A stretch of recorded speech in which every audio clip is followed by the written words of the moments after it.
A lot of sexy skins in this one. I'm going to be pretty happy. A lot of nice colors, especially with that Corki. I got to say, I love it. I'm always looking for skins because skin equals Maxi skill. dropping the high quality analysis here. Maxi dropping the high quality analysis. Just how many good skins are in the game, boys?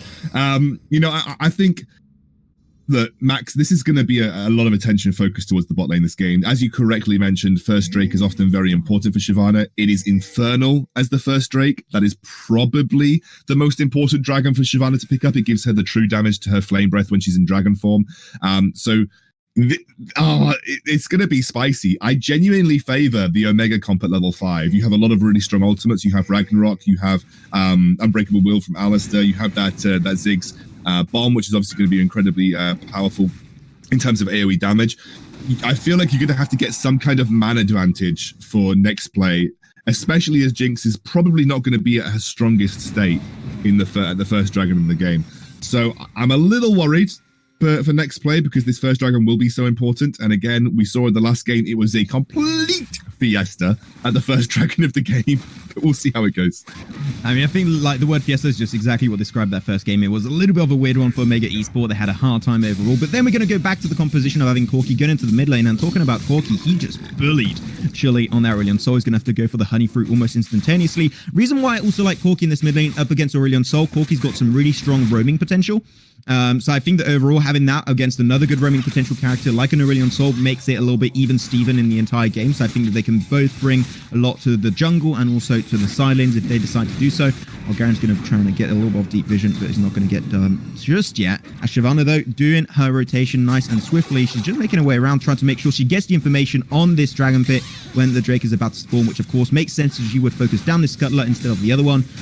Rotation towards the top side, we're going to be seeing Olaf trying to take that fight towards the Garen, but unfortunately Garen a little bit prepared, just taking this one a little bit slow, as Olaf will take his own Scuttler towards the Baron Pit.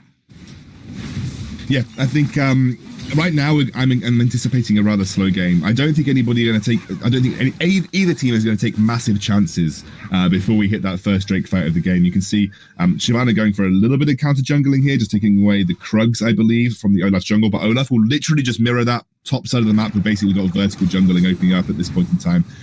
We didn't talk about it much, but it is actually the Corki mid Ziggs bot, which is something that is worth talking about. Ziggs bot has been something that the PC League variant saw played a pretty extensive amount, sort of like, I don't know, a few years ago. And it was because of the ability for Ziggs to just essentially outpush almost any other AD carry in the game. And he was able to essentially force down that first turret using his Hextech explosive charge very, very quickly, which would allow the team to quickly rotate out of bot lane and start to focus global objectives. We have the Aurelion Sol roaming down here, though. This is what Aurelion Sol can do. Exactly. Nice headbutt coming on through. Does get stunned away on Polymorph, but at the end it's just going to be a little bit of damage. But this is what I like to see from Chile. Some nice roaming overall. But Alistar does pretty good. Can just bump him away from that Gallet on that Celestial expansion. So he's going to be able to hold on strongly to that lane. Save up the Jinx and the Lulu some time as they're just going to go back to base. Because really this lane has been heavily going in favor of this Ziggs and also Alistar combo. Alistar has been, tanking it up as he should be and creating some good opportunities for this Ziggs to really dash out the damage. But so far, I've got to say, this is a very slow-paced game, as you did mention, Scandal. It was expected to happen, so no one taking a lead just yet. In terms of gold, they're also really close, just a 200 to 300 gold difference so far, so nothing too out there for the time being. But Drake is going to be on the menu for in the next now 30 seconds, 35 seconds, and that's where we can potentially start seeing some really early fights occur. Yeah, I'm just waiting for back timings to occur as well. You have that 30-second window now to go back for the first Drake of the game. You can see that the bot lane from NEXPLAY are now making that maneuver. I'm expecting Arise to essentially push this mid lane in and pick up his package at the 4-minute mark to make sure he has that available for this first dragon fight of the game. Again, you are seeing everybody coordinate their backs for this first dragon. A little bit late from Chuli and Joshi because they aren't going to quite get there in time. But Aurelion Sol has picked up this Liandry's Torment for this first Drake fight. You can see the package has now been picked up by Corki. It's about to go down, Maxi. It is going to be a fiesta at this first Drake. Headbutt, no, that's going to be our Scuttler. We're going to keep the vision down, which they had to contest it anyways. They had to try and keep an information on it because they are not on the easy side access to the pit. Then to the mid lane, going to have a nice engage coming on through from also this Corki, trying to get the damage down to Chili, but Chili will be good to go. He will be able to escape. It was a very low HP. And because Chili's going back to base now, this might be an opportunity to try and go for an early Drake, but I don't think they're going to pull the trigger right here, right now. They're going to take things a little bit slow while Shyvana wants to make sure that the wave doesn't get fully crashed and the CS is not lost fully for Chile to try and just make it back in the gold lead. But the wards once again coming on through, and Horizon trying to leash it up a little bit. But not sure what he's trying to do here. Maybe just trying to bait a few players of Omega Esport into the pit. Yeah, you can see now they're grouping up. I mean, they do this very quickly as a Shyvana, and you can see Arisen has rotated down on this McGarren. Look, Maxi, I'm going to let you do the build-up to this because there's clearly going to be some action. Oh, hell yeah, there's going to be, and it's taken away by the Olaf, not giving it to Shyvana, no, and of course now the fight comes on through, great double knockup coming on through also from this Alistar, that's going to create some great opportunities, and also so many frags coming the way of this Olaf. He is busted, as I always like to say, and 2 kills coming his way out of the 3 frags. One of those kills actually going the way of this Corki, and now that's going to be mid turret potentially getting taken down, and they have it too. They have this Ziggs, making it even easier to just take it down instantly, 20% HP, and that turret is gone, Scoundrel. What did we say, Maxi, at the start of the game? A, we're getting a level 5 Fiesta at the Dragon Pit, and B, we favored Omega's team comp at level 5. They have much more impactful ultimates. That Gragas ultimate was clean. That Gragas ultimate was so good from JLC. Essentially, he was able to just knock Shyvana away, prevent the smite from coming through, and they were able to secure it with the Olaf. No one got rid of the blast cone, by the way. So the blast cone was there for absolutely free for Olaf to just jump over the wall. Didn't even need to use his flash in that fight. Obviously, they just saw a kill go down onto the Garen on the bot side of the map. They pick up the Gragas, but I mean, it played out exactly as we said, Maxi. It played out exactly as we said. Like, that level 5 fight, it was much better for JLC. And we knew that Shyvana was going to want to contest the Infernal Drake, even though they maybe shouldn't have done so. But it looks like we're getting a little bit back. It's a cross-map play for a couple of turrets while the Rift Tower is being spawned. Just, again, we're going to see it on the screen now. The blast cone is there. You're going to want to watch this Gragas ultimate. Really lovely stuff. Beautiful. Look, it just knocks Shyvana so far away. At this point, they are completely split. The Lulu has to flash over the wall just to even get it. She actually wild growthed herself, so wasn't even able to wild growth anyone relevant in the fight, and they got cleaned up. Oh, Olaf trying to go for the dive actually with that Ragnarok. They're going to try and find the turret. Nice CC coming on through though. Chile doing some great work, and the ultimate from the Jinx almost I thought was going to be able to connect that kill onto Impressive Smart, but unfortunately that is not going to be happening just yet. There's still that counter push coming on through. The turret is down on 39 HP. So at the end of the day, the team that really comes out on top of that one is going to be the side of Omega Smart. They almost find 2 turrets. I'm going to say they find 2 turrets. If the fight happens there, 1 basic attack and is gone.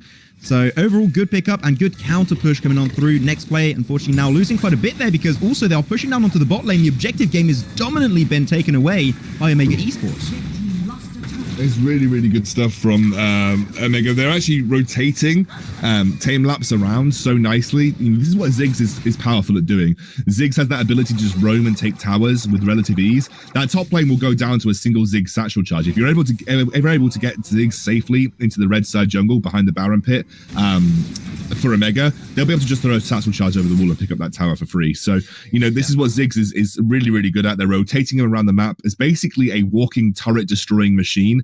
And also he scales up incredibly well too. You know, he has a brilliant team fighter scaling, as does Corki. Right now, I don't see many ways for NEXPLAY to get back into the game until we really have a super late game Jinx to talk about. And that's what I think NEXPLAY are going to have to be playing towards in this game. They have to be looking to get Jinx up to 3 items at the very least. And there is some world where the Jinx Lulu combination can really start to pop off in the late game and essentially dominate these fights. But until that point, I'm a little worried. Right now, I think Omega are in complete control. And with the next Drake spawning, the Ocean Drake, which is relatively important for Shyvana too. It gives her the health in her dragon form. It was nerfed in the last patch or a couple of patches ago, but it is still an important Drake for Shyvana to be in control of. I am expecting another Fiesta here, but if I were NEXPLAY, I would be looking to cross map. I would be looking to go for the top turret. I know Shyvana kind of sucks if you don't pick up the Drakes max, but I don't think they win these fights. I really don't think they win these fights. Yeah, I truly agree with that one. And also, Shyvana's going to get somewhat starved away from this game. They're currently at a full 5k gold disadvantage. It's going to be going the way of the side of Omega Esports. So they're in a really good spot while Alistar just chilling in the bush, in a river bush, trying to make sure he can maybe catch someone off guard, paired up with this Ziggs.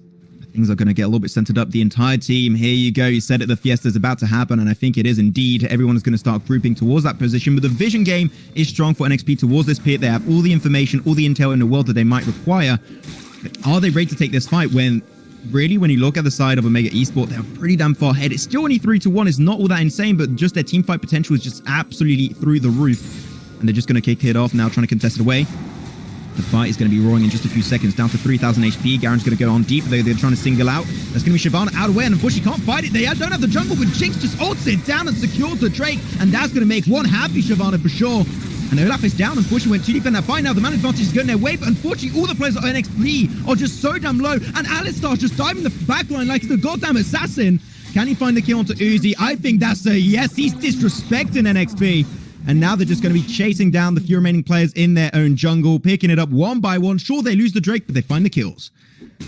Yeah, I mean, I'd still say there's a pretty good result for NXP. You trade 2 for 1 and you pick up the Drake. At the end of the day, you're pretty happy with that because Shyvana now actually has a Drake to her name. However, they should have just exited as soon as they picked up the dragon there as well. You know, I think that was a situation where they felt a little bit more confident because they killed the Olaf, and I'm kind of seeing why the Garen's coming into play here, because he has that execute potential. Because Olaf obviously gets stronger the lower HP he has, so the Garen comes in as an execute potential when he's trying to dive the Jinx in the backline. So I like the Garen pick in that regard. It's like a mini counter to the Olaf in the sense that if he goes low, you can just execute him with the ultimate. But I think they got a little bit overconfident because they picked that Olaf off very early onto the fight, but they still were facing a huge number of ultimates like the Gragas Cask, the Ziggs Bomb. They were able to chunk them down and super low. But at the end of the day, Max, if I were NEXTPLAY and you offered me a 2 for 1 trade and we pick up the Drake, I would have taken that at the start of that fight every single time. It is a good result for NEXTPLAY because it's going to give that Shyvana that extra little buff in the Dragon form, although there is now a group up around that Baron. Oh, I'm seeing Lulu here. She's just no way, Jose. That's going to be it. Olaf picks it up, put himself in a pretty good spot right now. Did pop the Ragnarok, I do believe, so that's not going to be available for the next fight. Unfortunately, maybe something NXP can try and use for themselves if they decide to do so, while Baron is indeed available, but mid lane is going to be contested. They did lose their first turret earlier for NEXTPLAY, allowing a pretty big deep. Nice knockup going on through on top of Aurelion Sol, but unfortunately the team is not there. The follow-up is not going to be decent, so they will not get anything for the time being, but Baron now is still opened up. They got some decent damage on top of the Aurelion Sol, so maybe a way for them to get the Baron, but I'm not sure they're going to commit to it just yet. They're a little bit unsure if that should be the good call, and indeed, they shall not go for it. The other thing that you have to be worried about if you're NEXTPLAY is you actually can't outtrade poke versus this comp. Like the Corki and the Ziggs, the poke between them, especially as the game progresses, is too difficult for you to navigate. You have to look for the hard engages, and that can also be a bit problematic versus like an Alistar and a Gragas. So you kind of in a catch-22 where you can't play the ranged game versus the Omega composition, but you also can't really play the hard engaged comp unless you're super far ahead, which of course at this stage in the game they're not. They're 6,000 gold behind. So this is just a worry, I think, for NEXTPLAY, that you can see they're being forced off their own turret. Those single bombs doing about a 1/6 or a 1/7 of Jinx's HP in one go. They are just desperately looking to try and clear the waves as much as possible. But this is just the Omega are playing this comp exactly the way they should be. Play it from range with the Ziggs and the Corki poking as much as possible, and then when it comes to these teamfight situations, you're also superior. It's a really nicely drafted comp from Omega overall. Yeah, they got the best of both worlds. Some really good poking range and then some good engage with that Gragas, and especially with that Olaf that's been doing great so far in this game. They get a little bit split away when they did take that Drake fight, but at the end, it's A-okay. He's still in a really, really strong position as of right now. Though Drake is going to be spawning once again, and as Xscandal would like to say, another fiesta should be happening, hopefully around that Dragon Pit, so that's going to be up very soon, I do believe. But everyone went back to base trying to get ready for the next potential fight, trying to get those itemizations on board. As Olaf trying to clear some deep vision, though he is Olaf, so if he has to escape, Ragnarok will easily just snatches it away with a nice hatchet, and will be able to get some extra 90 gold in his pocket. Red buff going to be contested. Can he steal? Oh my god, did he get that one? Yes, he did. He just snatched away the red. He did. Wow. Literally just snuck it away. And that's going to be important because red, pretty impactful, especially if they were trying to donate that over to the Jinx. That's a pretty impactful buff to have in this next team fight, which is obviously going on towards the Cloud Drake. I don't know if NEXTPLAY are even going to bother contesting. They're not in the position. They don't have the vision. They've got 0 eyes on their blue side jungle, and even less in the river. They'd be walking into a trap versus an Alistar if they had to. So you can see NEXTPLAY are just confident, or rather just going to say, not even going to bother. There's no way that we get into this without, potentially getting engaged on and just losing our lives. So they make the more sensible decision to give it up for free. But of course, this is exactly what Omega want.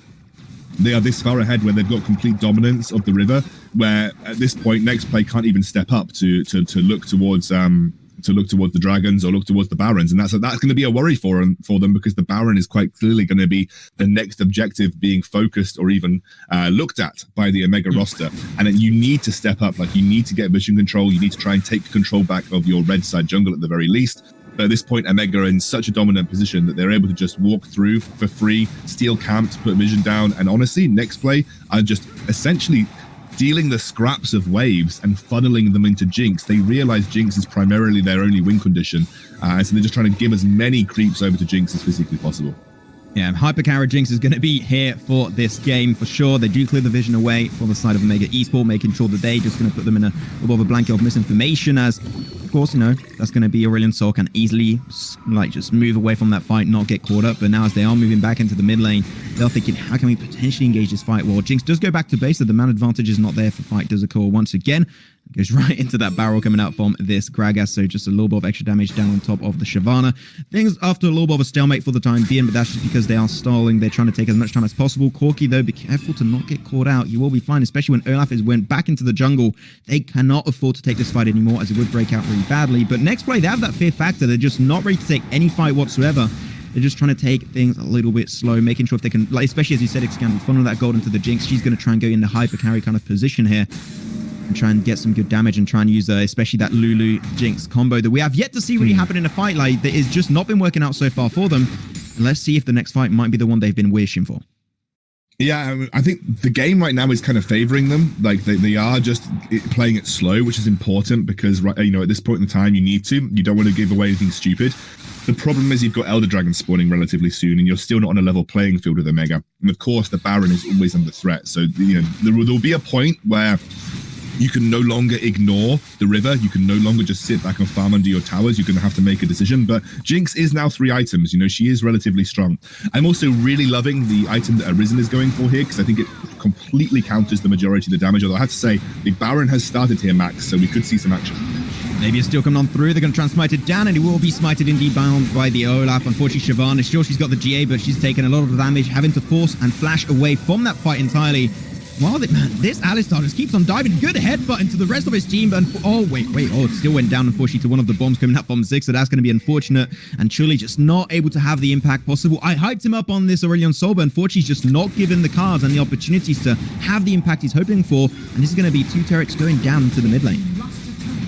I mean, this could be almost game at this point, Max. Honestly, they've got the siege potential. They've got the poke potential. I think it's game. I think so too, and you know what? They lose the Jinx, and that's even more going to be seeing the fate of NEXPLAY going to be losing this one. 1-1. We knew it was going to be a hype series, ladies and gentlemen, and it is indeed 1-1 in this BO7. And the further we go, the further I keep on thinking that we might just make it to Game 7 here, because these two teams are just so damn good.